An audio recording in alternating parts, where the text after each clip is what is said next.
একা থাকার ব্যাপারটা ঠিক কিরকম জানি না।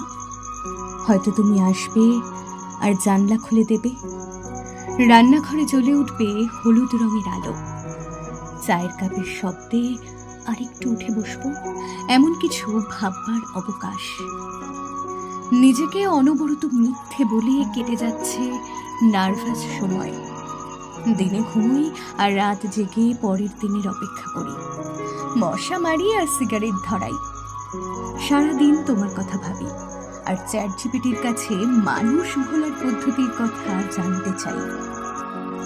কাছাকাছি থাকার গত হওয়া দিনেরা প্রতিদিন মশকরা করে। যারা শান্ত থাকার কথা বলে, ইচ্ছে হয় স্যান্ডেল ছুঁড়ে মারি। একা থাকার ব্যাপারটা হয়তো তেমন জটিল না। অন্ধকারে আমার হাতে আমার গালে থাপ্পড় খাওয়ার মতো কোনো অদ্ভুত সার্কাস।